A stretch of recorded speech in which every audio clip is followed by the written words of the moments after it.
सांगमाने नमस्कार मु लिपि आपण मानक स्वागत करुछि मोर गोटे नुआ वीडियो को। आज आम मैंने प्रस्तुत करवा मेथी शाग और ग्रीन मटर रे गोटे परोटा प्रस्तुत करवा। से देखु मु गोटे गिना मटर मंजी नहीं से 4-5टी लंका कि खंडे अदा जाकि प्रथम चॉपर साहाय्य चॉप करदेवी। देखु सबू ग्रीन मटर सहित मिसिकी छोट छोट हो गला। तापर से चपर मु मेथी शाग को छोट छोट कर काटी नेबी। तापर कड़ाई रे तेल टिके पकाई से मेथी शाग को प्रथम भाजी नेबी। पूरा पूरी भाजी में नहीं टिके टिके थिबो माने ग्रीन दिसुथबो हमर कंचा थिबो कहीं आम एटा को अटा संगे मिसेकी चकटिबा। देखो मोर हो गला ए भलिया हो गले आमे ताकू अटा संगरे मिसई करी चकटी दबा। मुझे कड़ाई रे टिके पानी नहीं से पानी मध्य धोईकरी से अटा रे पकई देछि। देखंतु तापरे आमे अटा रे किछि लूण आउ जुआनी टिके मु पकईली ताकू देकरी चकटी नेबा।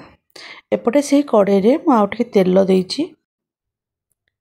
देखो तेल ताती गला परे सेथिरे मु धनिया किछि माने कुटी रखिथि धनिया पकई देली। धनिया तापरे पियाज काटी रखिथि से पियाज मध्य पकई देली। पियाज टिके भाजी हो गला परे देखो टिके तार कलर चेंज हो गलानी।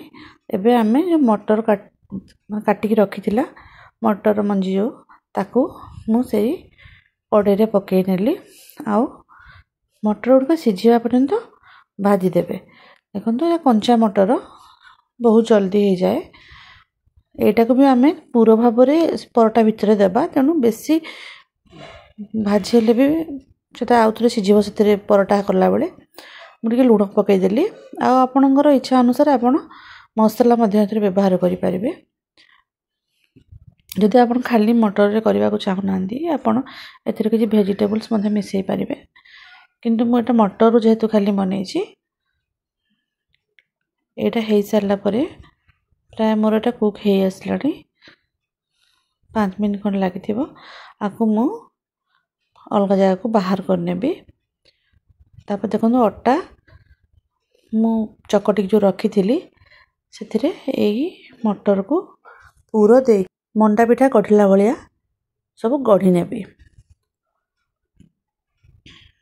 देखंतु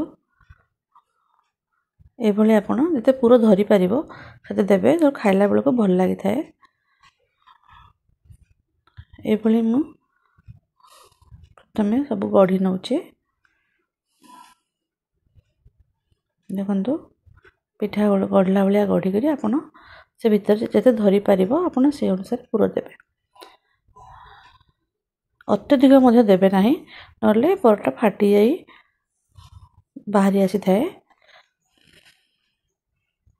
मु प्रथमे सब गढ़ी नेबी तापर गोटी गोटी करी बेली करी परोटा कर देबी।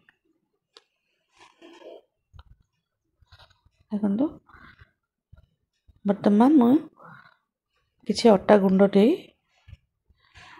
सेतरे ए भली भाव रे आराम से बेली हे जाउची। पूरा किछि असुविधा होनी। देखंतु भल भाव रे बेली नेबे। आपणको मन मुताबिक पतला मोटा करि परिबे। ए भली दुई पट को आपण भल भाव रे तेल देई करी सेकी नेबे। यदि आपण घियो रे करिबा पई चाहंती मध्य बटर किंबा गाय घियो भी आपण व्यवहार करि परिबे।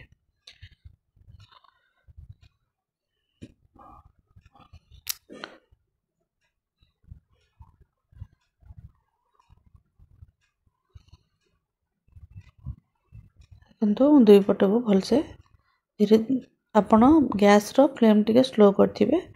मीडियम रे रखिबे। पूरा स्लो करले मध्य हेबो नाही कि बेसी देले मध्य पोडी जीवो। तेणु मीडियम रे रखी धीरे धीरे सेकी दिबे।